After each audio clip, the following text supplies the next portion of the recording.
Good evening, everyone. We are keeping up with all things Olympics. Yep. Yeah, almost. Oh, man. Almost done. Yeah. Ceremony's coming up. Count. Yeah, closing ceremony. That'll happen Saturday.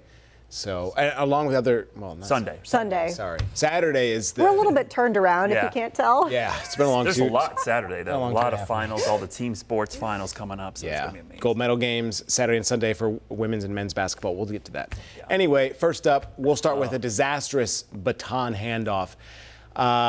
We just talked about this yesterday. Yeah, maybe Yeah. we foreshadowed this issue, I know, but we jinxed them. yeah, it's just was not a good race for them. Team USA disqualified from the men's 4x100 meter relay as a result here. Yeah, the reigning world champions were looking to end their 20-year Olympic medal drought in this event, but Canada took home the gold, followed by South Africa with silver, Great Britain with bronze. And yeah, I mean, the handoff.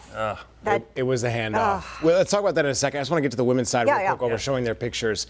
Team USA braved. It was wet and it was rainy at the time that the women ran their 4x1. Yeah. They won gold, but I have to say it was because of Sha'Carri Richardson. She's got a fifth gear. There's no doubt about it. Yeah. In the final leg of the race, they were behind not only Germany, as you can tell right there, but I think that's Canada or Great Britain next to them. She was behind both of them and pulled it. And then the photo finish of her, just like, oh man, it gave me chills. But they did it and they got gold. Yeah, they have that camera that's on the track, and there's like moving with her, and she looks over, and she's just to like check in. exactly right. And then she's going to run by you. I mean, she's like a machine, though, with how fast she runs. I mean, I don't want to call it a comeback because she's not called that. She says she's better. And honestly, she looks good. She does. She's fast, so we'll see. And I mean, you said you got chills. I will admit, I teared up watching this. Yeah. Actually, I don't know. I know. There are a lot I of feel what you're stories. saying. You know, Yeah, there are a you lot know, of it's not a inspiring comeback, stuff but for like just wanting good things for her. After Absolutely. What she's been through, so. Especially, I mean, it's been a tough time back up on the mountaintop. Yeah. So. But yeah, the men. It was just so wild because I don't know for folks who watched it during the day with the broadcasting context that they added, you know, showing the prior missteps when it came to handing off the baton, and then it was literally like. Here we go again. Yes, like here we go again. Oh, it's And they weren't in the same spot. I think because Noah wasn't there. Although that does have an impact, I haven't run the 4x1 in a competitive environment, but seeing it, that necessarily shouldn't be a big determining factor about the podium situation, but they still would have been disqualified nonetheless because they started, it was a false start. Yeah. So it's just something that you would expect them to bring home the gold, and they probably should have. Yeah. But. I mean, they probably were favored. I mean, honestly. I mean, they were. There's no doubt. They probably should have won, even without Noah Lyles in there. But because of him being out, and they mixed up the order. They moved the order of and how they ran. You know how it is. If you've never done a relay, that those exchanges, it's all about timing. Like It is. steps, the number of steps. So when you don't have time to practice that, and it's literally got to be like flawless, and because you don't want to waste any time in those exchange zones. Right. Well, they talk about chemistry too, Yeah. right? So if you're used to handing off with like a especially you know specific how- person, Yeah. you know, muscle memory of like, this is where I put my hand, this is where the you person reach. comes, Yep. and Yeah. So that hurt. Hey, it's all right. They'll have another chance in 4 years, but the women.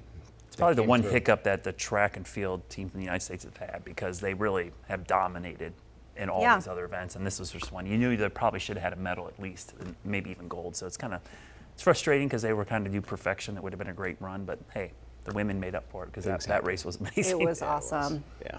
Well, speaking of awesome, we had to talk about basketball here. Yes. Women's basketball team going to the gold medal game. They're a machine. Yeah, Yes. they are. I mean, everybody thought that this would happen, and they are delivering on the expectations, which sometimes, as we know, at the Olympics can be hard to do, to deliver night in and night out here. The team cruising past Australia 85-64. They're now going to play France just like the men, but their game is Sunday morning here in the States. If you are at least on Eastern time, you're watching us on the Eastern Seaboard. They'll play around 9:30 a.m., I believe.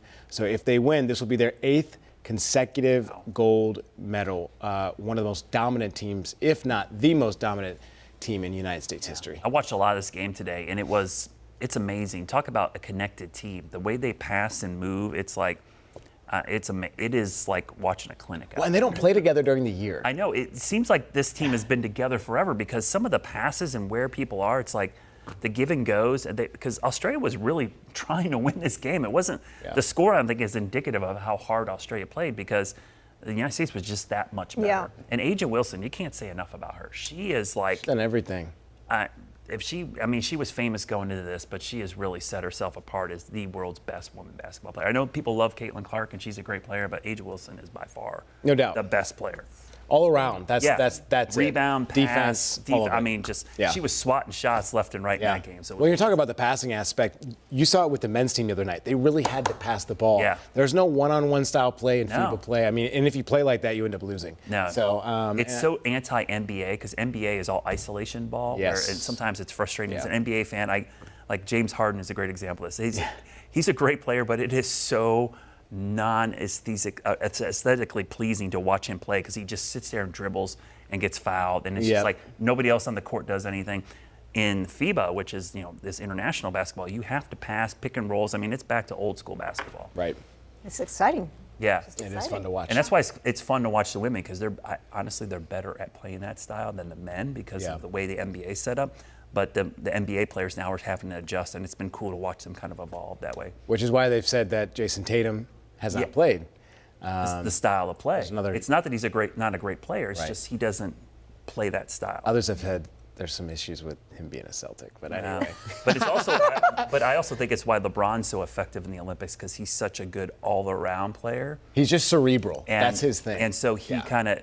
The kind of style, and I think it took a while for Steph to kind of catch on to this style because now you watch that game, against Serbia, the way he was moving without the ball, which he was so good at, really came in handy. Yeah. Well, LeBron's getting older. That's the way you got to play. I mean, he's 39 years old. Yeah. And he's tearing it up. Like I said, Jordan at this age was playing on the Wizards. It's amazing. I'm in awe of him. I'm a big LeBron fan anyways, but it's just like this is like cemented him. It's like it's unbelievable to see the way I grew up watching him, so. Well, I think the exciting thing too is this matchup as well with like France and being in the France. mix, and that's just going to be both a teams. cool matchup, but also it's going to be crazy in there. Yeah. It's gonna be. I mean, it's gonna be tough for both teams. It's gonna be Yeah. a challenge. I would say, in my estimation, I think the men's team may have the greatest challenge, just because Wemby is gonna be tough to corral. It's a tough matchup. There's not anybody really like him. And it's not just him. They have some great shooters too. France, they've got some good guys that can space the floor out. Old Hornet Nicholas Batum is on that team. So we'll see. Rudy Gobert, another 7-footer, which he hasn't played a lot lately. I think they've, for the same reason you haven't seen Tatum play, it's just like he's been kind of clogging up their flow a little bit, so they moved him out. All right. Well, as much as we've been talking about this, that just tells you how much interest there is in these games. So we saw some big names sitting courtside for this game that we just mentioned. Vanessa Bryant, Kevin Durant, USC women's basketball head coach Dawn Staley. Actually, they even interviewed her afterwards, and she was like, "Yeah, I'm eating lots of junk food here. This is like the best. This is the best trip of my life." They're going to play on Kobe Day, actually, 8-10-24. 10 was Kobe's Olympic number when he played. So they're going to play on Saturday on quote-unquote Kobe's Day. So we'll see what happens. But it's great to see the Bryants in Paris. They actually just unveiled the statue in L.A. of Kobe and his daughter. Unfortunately, after they passed away. So cool to see them come all the way from LA to Paris. All right, well, weightlifting. We have not talked much about this, but seeing these men and women push around tons of weight is crazy, and not tons literally, but you know what I mean. 21-year-old American weightlifter Olivia Reeves winning gold after lifting a total of 577 pounds. Wow. Yeah, this is the first Olympic title for the U.S. since 2000. My goodness. I love that. It's cool to watch weightlifting because it is like you see the excitement on their eyes when they actually get up there, and that's not an easy sport. I mean, you're training a lot for that to be able to do that and to do it on that stage. Yeah. I saw her lift that, and it was like unbelievable Yeah. how much weight she was throwing. Well, because like proportionally too to like how much they weigh in many of these cases. Yeah. A lot of technique too. There's strength. Don't get me wrong. But the technique is huge in this. Right. So it's really. I enjoyed watching it. I love all these other sports that you never ever get to see and you get to watch in the Olympics, and it's amazing to watch. I watch people in the gym who think they're Olympic weightlifters all the time. I thought I was really special being able to carry my 60-pound dog up the stairs You one are, time when he was not feeling well. Some people can't carry a 60-pound dog. I don't know. I was like, yeah. Did you lock your knees? Oh yeah, I lifted with my back. Everyone, don't do that. I'm just kidding. Use your legs. Use your legs. Well, a comeback. You got to call it a comeback for the U.S. men's volleyball team, taking home bronze after an intense match with Italy. Yeah, first bronze for the team since 2016. Yeah, so, I mean, we talked a little bit about this, right? They were expected probably to be in the silver or gold medal game, or not in the silver game, but the gold medal game. So either way, this is a great prize for them to go home with, and it's great that they were able to take the bronze. They were definitely one of the top teams, so it was good. And they played really well against Italy. I mean, I love volleyball, and it's amazing to watch them at this skill Wild level. sport. It's a wild sport. The power on these spikes, it's... And the hand-eye coordination you got to have, too. I mean, in all these sports, don't get me wrong, but... And the communication between the setter and the hitters, and you got outside and back row hitters coming in, and they run these plays, and you've got fake sets and short sets, and I mean, it's awesome. I love it. Yeah. I mean, definitely watching it in the Olympics has inspired me to learn more about the sport because, as you mentioned, Brad, like some of these sports are not sports that people watch on a regular basis. Or even know that happen. Volleyball's grown, actually, especially among men and especially in high school level. Like when I played a lot of volleyball, pickup volleyball in high school, we didn't have a lot of high school volleyball teams, but that's actually starting to grow a lot. A lot of high school are adding varsity volleyball for the men, so it's kind of nice to see. Well, and in college, you guys remember club volleyball. I mean, it was huge. Guys that traveled, went to University of Georgia, Tennessee. So it's a big sport that continues to grow, just like soccer or anything else. All right, the crossover with basketball. So you see a lot of basketball players that have gone back. Well, because it's like almost like the height thing too, right? Chase that Budinger, you, right? Yes, they won a medal. And some of the women have played college basketball. They kind of played both sports, so it's kind of interesting to see that crossover. Well, the Olympics will continue throughout the weekend. We've talked a little bit about some of the matches that are up here that Vanessa's going to talk about, but we'll tell you about them again just so you can mark them down. Yeah, so we've got the U.S. men's basketball team going head-to-head with host country France, as we mentioned, for gold. That's tomorrow at 3:30 p.m. Yep, women's game again on Sunday at 9:30 a.m., so that will be an early wake-up, but it's a game you do not want to miss. All right. As we wrap things up here, before we hit the 7 o'clock show, a look at the medals, and this is not the end. We could still tally a couple more here. At the top with 111. Things are getting close between France and Great Britain, though. That's pretty interesting. Australia there rounding out the top 5 for all of those countries.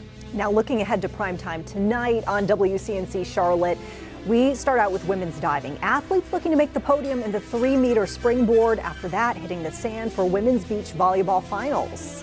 And then track and field athletes compete for the gold in the 400-meter shot put and hurdles. Next, a historic first for the games. The B girls compete to be the first breaking Olympic champion. Watch out for Reagan. Yeah, a must watch, everyone. Watch out. It's got people talking. We'll take you by surprise. Record it. I'm excited for this breaking interest. Me too. Yeah. Please Starts do. tonight. Please do tune in. And then, of course, end your night with us. Late newscast is at 11. Bye-bye. Now, a lot of